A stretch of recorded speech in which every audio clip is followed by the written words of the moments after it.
এইবার আর একটাকেও ছাড় দেওয়া হবে না। সুইজারল্যান্ডে আসিফ নজরুলকে হেনস্থার প্রতিবাদে যুব অধিকার পরিষদের মশাল মিছিল, যা দেখে লাইভে এসে দেশবাসীর উদ্দেশ্যে একই বললেন আইন উপদেষ্টা আসিফ নজরুল। বিস্তারিত জানুন পুরো ভিডিওতে। সুইজারল্যান্ডের জেনেভায় আইন উপদেষ্টা আসিফ নজরুলকে গণহত্যাকারী ফ্যাসিস্ট আওয়ামী দুর্বৃত্তদের হেনস্থার প্রতিবাদে মশাল মিছিল করেছে বাংলাদেশ যুব অধিকার পরিষদ। শুক্রবার 8 নভেম্বর সন্ধ্যায় রাজধানীর পুরানা পল্টনে আল রাজি কমপ্লেক্সের সামনে থেকে মশাল মিছিল বের করা হয়।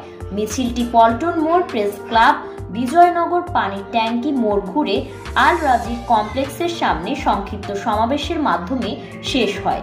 এদিকে যুবদলের এমন মিছিল দেখে লাইভে এসে দেশবাসীকে সজাগ থাকার জন্য আহ্বান জানান আসিফ নজরুল সাহেব। তিনি বলেন, দেশে এখনো ফ্যাসিস্টদের পূর্ণ আবৃত্তি করার চেষ্টা করে যাচ্ছে, কারণ আমাকে যেভাবে সুইজারল্যান্ডের জেনেভায় অপমান করা হয়েছে তার বাস্তব প্রমাণ